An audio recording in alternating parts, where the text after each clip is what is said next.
Wherever you go, whatever you do, throw a little at it. Omax, Vest and Briefs. நம்ம Tamil Nadu government இருக்கிற அந்த நிலைமையை பத்தி நான் உங்ககிட்ட நான் சொல்லணும். கிட்டத்தட்ட 10 லட்சம் கோடிக்கு மேல கடன் வாங்கி வச்சுட்டு போயிருக்கிற இன்னைக்கு அந்த தமிழ்நாடு அரசு இருக்கிறப்போ, கஜானாவை சுத்தமா தொடச்சி வலிச்சு வச்சுட்டு போயிருக்கிறப்போ, தூக்க முடியாத சுமையை ஏத்தி வச்சுட்டு போயிருக்கிறப்போ,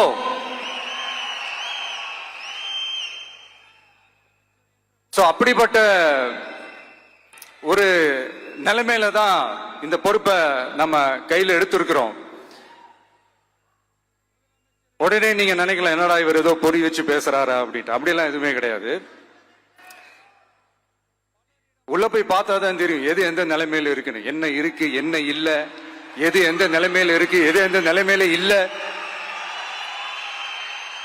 சோ அதையெல்லாம் பார்த்துட்டு உங்களுக்கு ஒரு வெள்ளை அறிக்கையா அதை வெளியிடணும்னு நான் நினைக்கிறேன். ஒரு டிரான்ஸ்பரண்டான ஒரு கவர்மெண்டா, அதாவது இன்னைக்கு நம்ம தமிழ்நாடு கவர்மெண்ட் இந்த நிலைமையில தான் இருக்கு அப்படின்றத உங்ககிட்ட சொல்லிட்டு I just want to take it forward from there. அதைத்தான் நான் முதல்ல செய்யணும்னு நினைக்கிறேன். தமிழ்நாட்டை பொறுத்த வரைக்கும் யாரையாவது போய் ஏதாவது சந்திக்கணும் அப்படின்னா இந்த மூஞ்ச மூடிக்கிட்டு போய் சந்திக்கிறதோ, என்ன இந்த மறைமுகமா உங்களுக்கு தெரியாம போய் சந்திக்கிறதோ அப்படிலாம் நான் செய்ய மாட்டேன். எதுவா இருந்தாலும் வெளிப்படையாக ஒளிவு மறைவு இல்லாம தான் நான் செய்வேன். இவ்வளவு பெரிய ஒரு பொறுப்பை என் கையில கொடுத்திருக்கிறீங்க, அதே நேரத்தில் எனக்கு கொஞ்சம் அவகாசமும் நீங்க கொடுக்கணும்னு நான் ரிக்வெஸ்ட் பண்ணி கேட்டுக்கிறேன். நான் சொன்னதையெல்லாம் படிப்படியா நிறைவேற்ற நான் ட்ரை பண்ணுவேன், நிறைவேற்றுவேன். அதே நேரத்தில் எனக்கு கொஞ்சம் அவகாசம் கொடுத்தீங்கன்னா எனக்கு கொஞ்சம் உதவியாகவும் ஒத்துழைப்பாகவும் இருக்கும். இது உங்களுடைய ஆட்சி. பெண்கள் பாதுகாப்பை ரொம்ப ஸ்ட்ரிக்டா வச்சிருப்பேன். போதைப் பொருள் கலாச்சாரம் அதை கண்ட்ரோல் பண்றதுக்கு என்னென்ன ஸ்டெப்ஸ் எடுக்கணும், என்னென்ன முயற்சிகள் எடுக்கணும், இன்னிலிருந்து அதை நான் எடுப்பேன். நம்ம பசங்களை அதுல இருந்து காப்பாற்ற வேண்டியது நம்ம அரசனுடைய பொறுப்பு. அதே மாதிரி சட்டம் ஒழுங்கு எல்லாருக்குமான பாதுகாப்பை நான் உறுதிப்படுத்துவேன். என்ன அவமானப்படுத்துறவங்களாகவே இருந்தாலும், என்ன கஷ்டப்படுத்துறவங்களாகவே இருந்தாலும், அவங்களும் என் மக்கள் தானே. நண்பர்களாக இருந்தாலும் எதிரிகளாக இருந்தாலும் 8 கோடி மக்களும் என் மக்கள் தானே.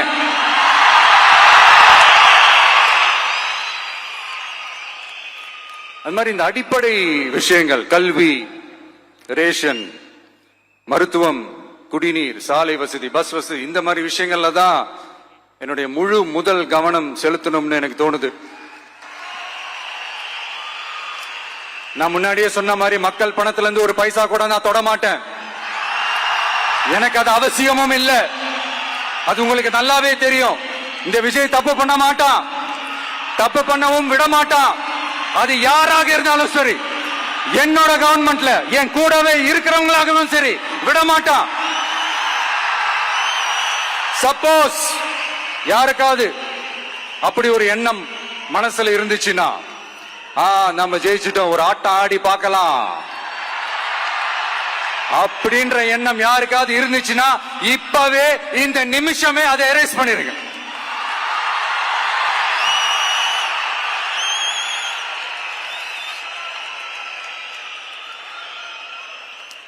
இங்க ஒரே சென்டர் தான், என் தலைமையில் உண்டான சென்டர்.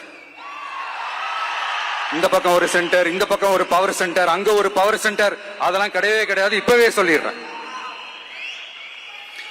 பெண்கள், இளைஞர்கள், விவசாயிகள், அரசு ஊழியர்கள், ஆசிரியர்கள், உழைக்கிற மக்கள், மீனவர்கள் எல்லாருமே நம்ம டிவிக்கு அரசுல நல்லா இருப்போம், நல்லா இருப்போம், நல்லா இருப்போம். பிறப்புக்கும் எல்லா உயிர்க்கும் அப்படின்றத நம்ம சமரசம் இல்லாத அடிப்படை கோட்பாடு. சிறுபான்மை சகோதரர்களே, உங்களுக்காக நம்ம டிவிக்கு அரசு கூடவே நிற்கும். உங்களுக்கு அதுல எந்த விதமான சந்தேகமும் வேணாம். இந்து முஸ்லிம் கிறிஸ்தவர்களுக்கான முகம்தான் இந்த விஜயனுடைய முகம். அதுல 100% நீங்க இந்த விஜயை நம்பலாம். இப்படி ஒரு சூழலை ஏற்படுத்தி கொடுத்த தமிழ்நாட்டு மக்கள், ஒட்டுமொத்த மக்கள், உங்கள் அனைவருக்கும் இந்த நேரத்தில் என்னுடைய நன்றியை தெரிவிச்சுக்கிறேன்.